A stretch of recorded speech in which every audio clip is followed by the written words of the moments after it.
even with me in this big city, and I know other families who had involvement with the ministry, you still feel like you're alone. Nobody understands. Nobody has gone through what I've gone through. They don't understand how to cope through this. So I think with media involvement, it helps. It will help somebody open up and stand up. Like, hey, this has happened to me too for no reason.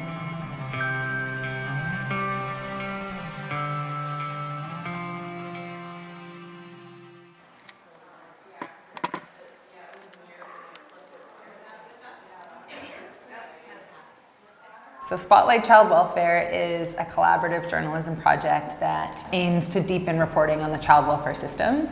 And it brings together journalists from a bunch of different media outlets, as well as community members who have lived experience of the child welfare system.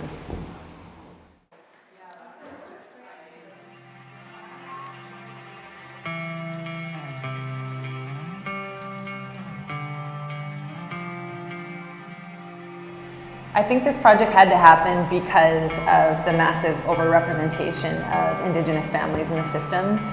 So in a province where Indigenous kids represent less than 10% of total kids in this province, they represent almost 65% of kids in care.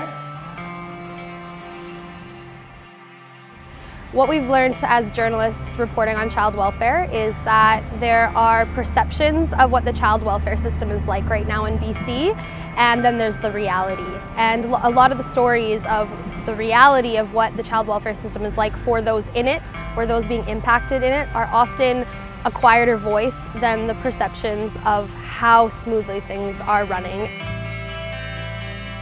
Because there are so few people who do cover this and cover it regularly, and there's so many stories that, like, we are having problems narrowing down the amount of stories that we could tell. So it's just, yeah, I think a collaborative effort would be best to tackle, to create change and find solutions. We're working together not only as a team of journalists from different outlets, but also as a team that is informed by community members. So we have an advisory committee made up of mostly Indigenous women.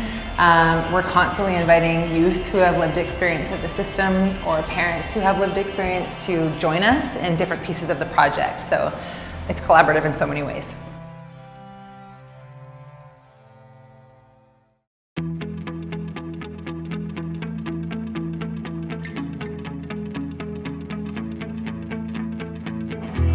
The experience that I bring is both the good and negative impacts of foster care, right?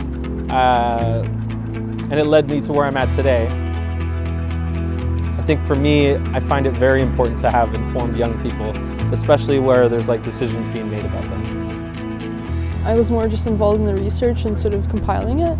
I definitely think it motivates me more because it's something that I went through, and things that like a lot of people I know still go through. So it seems to be centered a lot around like people with experience in the care ministry, and sort of parents, like guardians, youth themselves. So it's nice to see different people come together.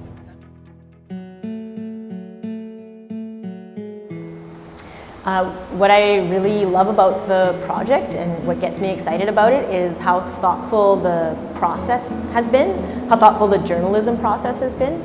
So we've been meeting as a group of journalists, but we've also had opportunities for the community to contribute, which is also really unique, and also how data-driven it's been, and we've been able to dig into some unique information and let that drive the storytelling. You know, it's not just finding a problem and thinking, what can I write about it, what can I expose about this problem that we are investigating, but you know, everything that's been done along the way has been done really thoughtfully and really deliberately. And being part of this is a type of journalism that I've never done before, and I have found, you know, those steps and this focus and the scope that this project is taking to be really inspiring for those reasons. I really care about kids who've grown up in care, in foster care. I want to make a difference for them and help them have an easier time of their lives. So I hope that this journalism can do that. And I'm really interested in the future business model for journalism, and curious about how nonprofit funding and collaboration can play a role in maintaining journalism.